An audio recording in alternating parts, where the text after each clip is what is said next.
Breaking today, Prince Harry and Meghan Markle accused of leaking highly sensitive information about a private meeting with Buckingham Palace and representatives for King Charles, unbelievably, to the Mail on Sunday's editor-at-large Charlotte Griffiths, the same woman who Prince Harry was trying to destroy in court.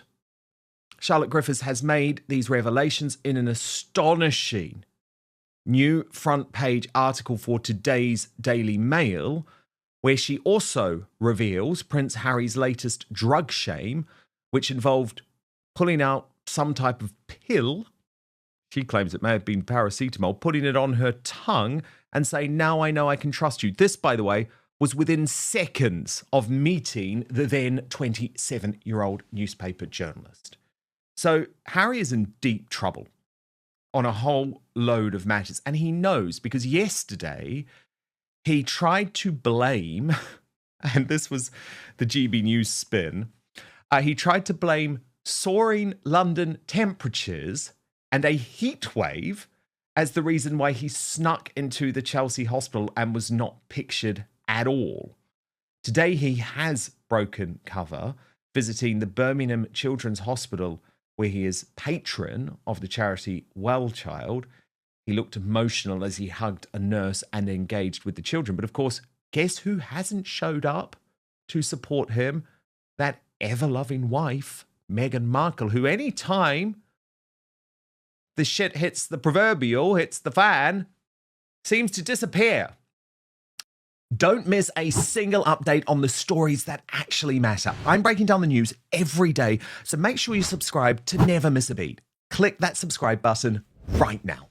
Of course, the big event happens at the Invictus 1 year to go countdown. If Meghan Markle leaves Prince Harry to do that on his own, I think you'll know there are now even more troubles within this marriage. But let me get to this astonishing revelation from Charlotte Griffiths, that this meeting, and it was a highly significant moment because it was a meeting between Tobin Andre, who is the King's most senior royal courtier on the communications side of things. Full disclosure, he actually used to be my boss when I worked at the Daily Mail, but he is an old Etonian and very, very close to the King. And he had this secret meeting, which was pictured by the Mail on Sunday, with Prince Harry and Meghan Markle's then senior staff members, Meredith Maines and Liam Maguire, at a private members club close to Buckingham Palace. And everyone wanted to know, how on earth did they get these pictures? Who was leaking this sensitive information? And given that the information was leaked to Charlotte Griffiths, the thinking was, well, it couldn't be from Prince Harry and Meghan Markle because they're suing the woman. But Charlotte in the Daily Mail today has revealed that is indeed what happened. She wrote, "What is even more galling, given David Sherborne, that's Prince Harry's slippery lawyer, and his line of attack, is that in the months leading up to my court appearance, Harry's circle had been very leaky indeed. I can now reveal that during the summer of 2025, a close advisor to Harry and Meghan had contacted me out of the blue and invited me to lunch at the Ivy restaurant in London. As a result of information given to me at that lunch meeting, I placed a series of stories in the Mail on Sunday that portrayed the couple in a positive light. This included a front page article which ran in July, suggesting that Harry and Meghan were attempting to rebuild their relationship with King Charles. It revolved around the fact that Liam Maguire and Meredith Maines, Harry and Meghan's USPR chiefs, were to hold clear the air talks with the monarch's aide, Tobin Andre, in London. I was duly tipped off about the meeting, which was held at the Royal Overseas League near Clarence House. The attendees settled themselves on a balcony plainly visible from the public park below. The Mail on Sunday arranged for a photographer to capture the cosy but very embarrassing scene. In a development which speaks volumes for their integrity, sources close to the Sussexes then briefed the Daily Telegraph that they were very frustrated that the pictures of the Royal Overseas League gathering had ended up in the Mail on Sunday, suggesting, quite falsely, that the palace was responsible for a grotesque betrayal of trust. Now, just 6 months later, the prince was impugning my integrity while swearing that his people never leaked and that stories that ended up in my newspaper must have been obtained illegally. Rafe Heydel-Mankoo is a royal historian and senior fellow at the New Culture Forum. Oh my God, Rafe, this is actually so serious now because, you know, all of the talk all along in terms of this sort of rapprochement between Harry and King Charles has been based on an understanding that it must stay confidential, Rafe, that he must not continue to leak information. Now, I have reported, Rafe, time and again that he can't do that. Like when he met Charles at Clarence House, information was immediately leaked into the US media. So I've always said Harry's never going to be able to do that. But we now have categorical proof that he leaked this critical meeting, that he and Meghan leaked this critical meeting to the Mail on Sunday and Charlotte Griffiths, a journalist who at the same time they were suing, which is not only totally twisted, it's totally bizarre, but then they lied about it, Rafe, and tried to blame King Charles. So I just put it to you, Rafe, that surely enough is enough now. And if the king, and I know you hate criticizing the king, but he can't go through, Rafe, with a meeting with Harry this week. He just cannot. Well, look, I mean, yeah, I think it's quite clear. This is extremely serious. I mean, they once again expose themselves as immense hypocrites. You wonder whether this is something pathological that Prince Harry simply can't stop himself, or is it Meghan saying that this is what we must do? I mean, you know, I've been to the Royal Overseas League many times. It's the balcony where you sit on there. It's a huge place. That's the only place where you can really be seen by the public. So who was it who decided to sit out on that tiny balcony when there are so many other places to sit for the first thing? Look, trust has been completely destroyed between Harry and his family. There was an attempt, a very magnanimous gesture by the king to extend an olive branch by inviting him to stay at Buckingham Palace. That, of course, we all know what happened there, where Harry replied too late, and then he declined, and then changed his mind. And all that became public as well, of course, in a very unfair way, with the Sussexes claiming that they had their invitation withdrawn, which wasn't true. So it's already been damaged. That attempt at rapprochement has already been set back, and now you get these revelations. I mean, it seems to me as if they are as far apart as ever, and I wouldn't be surprised at all if certainly the Prince of Wales was advising his father along similar lines and saying, well, look, he clearly, for all of the talk he has about wanting to reconcile with his family, he's actually shown no real, true, deep down conviction that that's what he wants to do. They are in deep, deep trouble. And the mask hasn't just slipped this time. It has been completely, violently ripped away. Today we are untangling what might be the most audacious, hypocritical, and fundamentally damaging public relations stunt pulled by the Montecito camp to date. We are talking about the explosive, definitive revelation that Prince Harry and Meghan Markle allegedly leaked their own ultra-private travel information and high-level peace talks to a major UK newspaper, and then turned right around and blamed King Charles and Buckingham Palace courtiers for a grotesque security breach. Think about the sheer nerve of that sequence of events. For years, we have been subjected to endless moralizing lectures from Harry about his privacy, about his family's physical safety, and about the supposedly evil British press. Yet, behind closed doors, the evidence now suggests they are using the exact same press outlets they claim to despise as their personal PR weapon, even if it means throwing Harry's own father under the bus to do it. To understand how cataclysmic this is for the Duke and Duchess of Sussex, we have to look at how the truth finally came to light. It all started when Charlotte Griffiths, the editor-at-large for the Mail on Sunday, the exact same journalist Harry was just trying to legally ruin in court, pushed out a bombshell front-page exposé. For months, the media landscape had been baffled by a massive mystery. Last summer, a highly sensitive, top-secret peace summit was arranged in London. It was supposed to be the ultimate clear-the-air meeting to see if Harry and Meghan could ever safely step back into the royal fold. But within hours, a photographer was perfectly placed to snap exclusive, highly clear pictures of the meeting. Immediately, the Sussex camp went on the warpath. Sources close to the couple rushed to the Daily Telegraph, claiming Harry and Meghan were furious and deeply frustrated. They explicitly accused Buckingham Palace of a horrific betrayal of trust, claiming the king's men leaked the meeting to intentionally compromise their security. It was a brilliant narrative for them. It made the palace look cruel, untrustworthy, and leaky. There was only one problem. Charlotte Griffiths just brought the receipts. She revealed that it wasn't the palace who set up that meeting to be photographed. It was Harry and Meghan's own inner circle.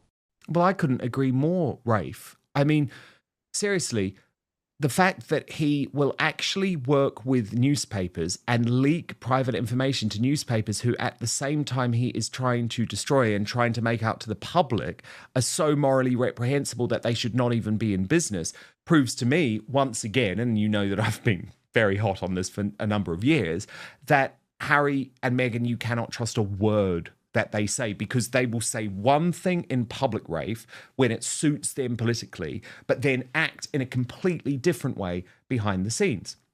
What's most extraordinary today, Rafe, is that we did get the briefings to the newspapers, which I still think give Harry and his team far too much credence in terms of how he is going to cope with this court loss. And I do think it is just worth reminding everyone, Rafe, this is like not just a normal, this is not like, oh, you lost a case. Harry had made this his life's mission, okay? And it wasn't like a split decision. It was a total thumping by Justice Nicklin. But yet he's briefing to the Daily Telegraph that he just thinks that he can keep calm and carry on and focus on his charity work now, which to me just feels totally, totally delusional. But the Daily Telegraph's Victoria Ward, who is their deputy royal editor and is the person who gets all of the contact from Harry and Meghan's team, says that he does plan to do just that. A bullish Prince Harry has just pledged to put the defeat behind him and shift his focus to his charity work. They report that the Duke has not discussed whether to appeal the verdict with David Sherborne, his barrister, and is not expected to have any further contact with him this week.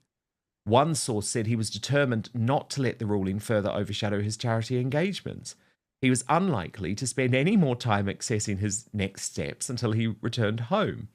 The Duke has 21 days to ask the court for permission to appeal, so there is plenty of time for him to sit down and absorb it all when this week's work is behind him.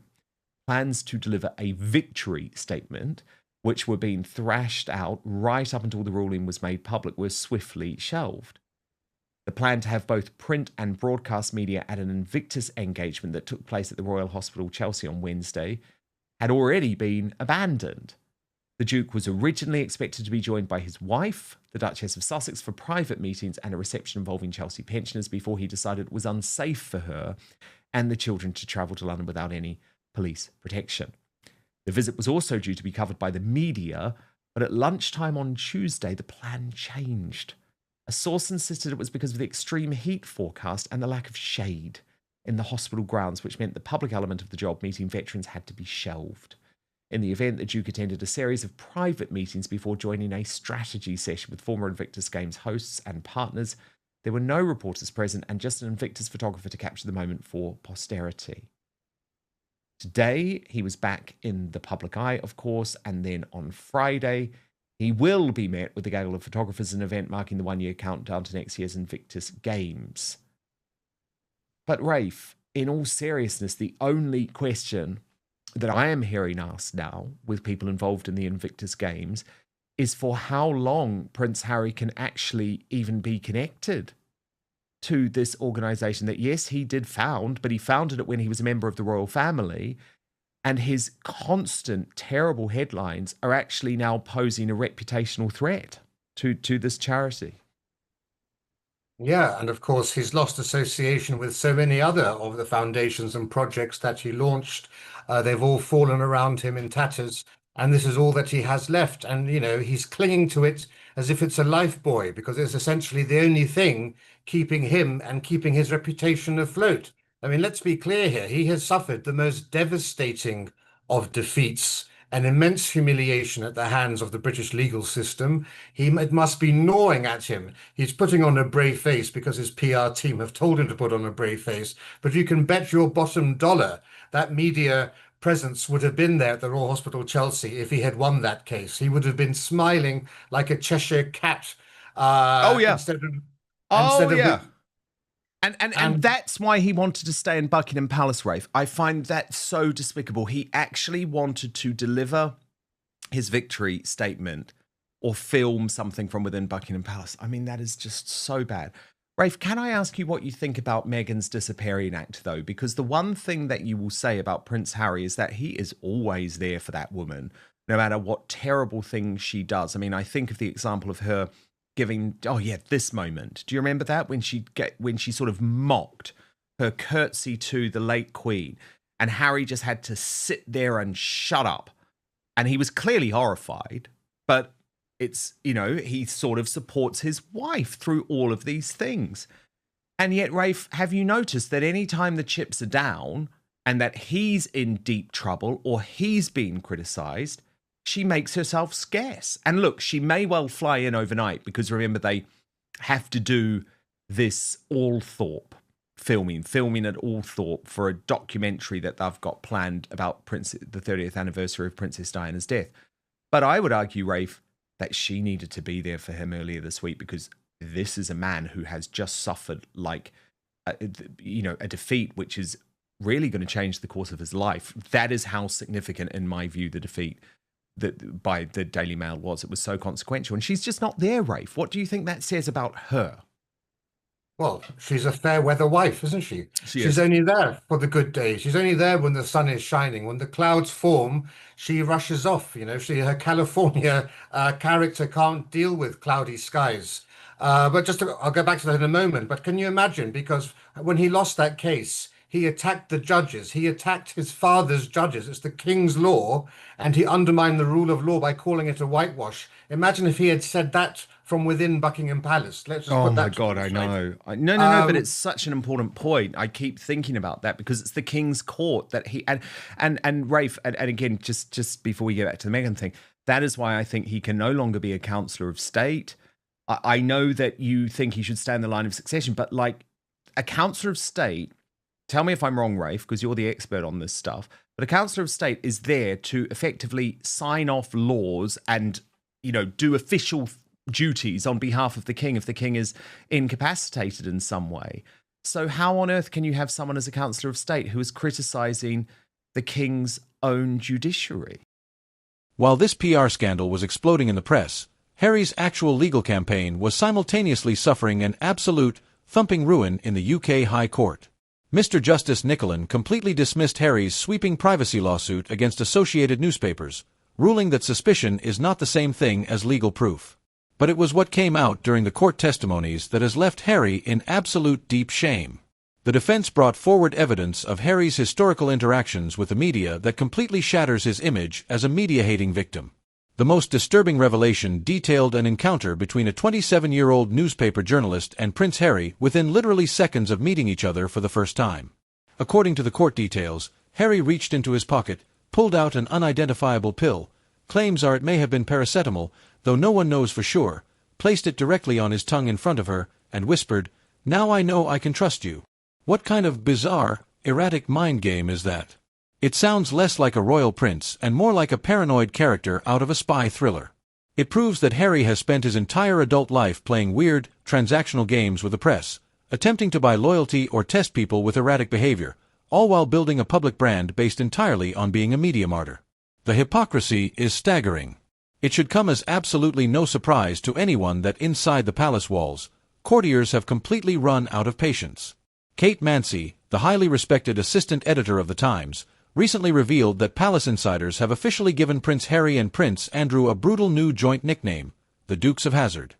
He's really not a Councillor of State because you have to be living in the United Kingdom for that to happen, and he's living abroad. So essentially, he's already removed himself from being a Councillor of State. So it's nothing more. It's even less than a formality that he's listed as such. But yes. But sorry, I interrupted your point on Meghan. Yes, and well, we've seen this with Meghan before. Do you remember what happened when he went when Spare was published and when it began to fall around his ears? When he kept talking about his frozen todger and his chapstick reminding him of his mother when he rubbed it on there, she was nowhere to be seen. You have to remember this. Meghan always thinks about herself. She married him in order to advance her own social status and her own social career. She wanted to be a Martha Stewart, and she's achieved what she achieved on the back of Prince Harry. This has always been a marriage in which the key target. The key beneficiary was Meghan, and Harry was simply there to officiate for her to become what she wanted to become. And the proof is in the pudding. And we know full well, of course, all the stories we get about her not wanting to be in the UK because of the security issues and so forth. She could have come here so many times anonymously. You know, the Queen used to go to the Kentucky Derby to visit her friends who were horse breeders there privately. Prince Charles, Prince Edward used to go to Canada and Australia on private visits. We were none the wiser. There is no reason Harry, Meghan, and the kids couldn't have gone on a private jet to William Balmoral and Catherine go on anytime. their private family holidays even now. And Rafe, think that's even now in the age of social media where people have smartphones and everything, they still go on these holidays. They're never pictured. It's totally private. And Harry and Meghan don't want to do that because I think they're trying to play the king to force him into giving them security. Rafe, another thing that's been coming up this week is this nickname within the palaces. And the reference to the fact that Harry and Andrew Mountbatten Windsor are now described as the Dukes of Hazzard. Indeed, Tom Sykes of the Royalist Substack, his new book is actually going to be called The Dukes of Hazzard. But Kate Mansi, the assistant editor of The Times, reports today, Rafe, palace insiders refer to Harry and Andrew Mountbatten Windsor as the Dukes of Hazzard, the only official sounding title still attached to the king's disgraced brother, who was stripped of his titles of Prince and Duke of York last year. Courtiers saw the king's patience snap again last weekend over Harry. On Monday morning, breaking news alerts quoted the prince's spokesman, who confirmed that Harry had accepted an offer to stay at Buckingham Palace. Not true, said palace officials moments later. Any reporters who get updates from the disappearing messages on Harry's spokesman's WhatsApp group must have suffered from whiplash. Harry is Captain Chaos, says one bewildered observer. One source even suggested that Harry's spokesman's statement that the Duke would stay at Buckingham Palace may have been a trap designed to force the palace into coming good on the offer for the sake of appearances. But Charles was not for turning. Over the weekend, the suggestion that the Duke would deliver an on-camera reaction from an undisclosed location set alarm bells through the palace. If Harry, and this is the point that you were making, Rafe, delivered an excoriating attack on the king's courts from under the sovereign's roof, it could prove embarrassing for Charles. Now, we've discussed that, Rafe, but the thing that I just wanted to point out in this piece, because remember, this is the Times, it's the newspaper of record, Kate Mansi is a senior figure in the Royal Rota and is briefed a lot by Buckingham Palace. And the thing that really shocked me here, but I think they're correct, by the way, I think it's completely true, is that the reason Prince Harry released that public statement on Monday saying, yep, I'm going to stay at the palace, knowing full well that that visit had already been rejected, was to effectively use the media to pressure King Charles into reversing his decision.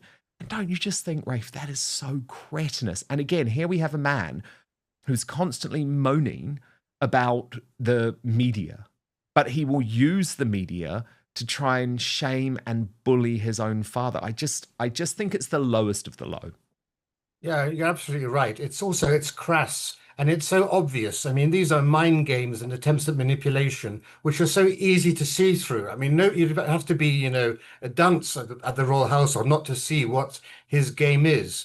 But I mean, what is his long game? I mean, it's also such a short-termist thing. If you really want to heal things with your father, if you want to show that there's trust there and build things back to whatever, who knows, a balcony appearance in 10 years or whatever the long game is, this is not how you achieve it. And let's remember what happened here. He went into a long sulk because Ravek, who decide whether he gets full security or not, they decided he wouldn't get security during this visit. And so then rather than respond to the kind invitation of his father to stay at Buckingham Palace, rather than respond by the end of last week as he was told, he went into this long strop. And then a day after the deadline, he then declined the invitation. And then a few hours later, he accepted the invitation, by which point he was told it was too late. But then he releases this statement as well. I mean, it's absolutely jaw-dropping to think that he thought this strategy would A, work, and B, that it would somehow wouldn't interrupt a chance of a reconciliation. Think about how degrading that is. Harry is now categorized in the exact same breath as the king's disgraced brother, Andrew. And we saw King Charles's patience completely snap over a massive stunt pulled by Harry's team. Harry's spokesman released an emergency, high-priority public statement confirming that Harry had accepted a generous offer from his father to stay safely at Buckingham Palace during his brief London trip. But moments later, bewildered palace officials issued an immediate, icy correction. They revealed that Harry's statement was a complete lie. The invitation had actually expired days prior because Harry went into a long, petulant sulk over his security details and missed the deadline. Insiders suggest Harry's public announcement was nothing more than a calculated media trap. He tried to use the press to bully and shame King Charles into opening the palace doors for the sake of appearances. Why? Because Harry desperately wanted to film a victory statement or a documentary segment from inside a sovereign roof to keep his commercial Netflix brand alive. Charles saw right through it and shut it down completely. And let's look at the sudden glaring absence in the Sussex ranks. Notice who is completely missing in action while the entire world watches Harry's credibility turn to ash? His ever-loving wife, Meghan Markle. Whenever there is a high-profile red carpet, a full royal tour in a foreign country, or a luxury brand launch like American Riviera Orchard, Meghan is front and center.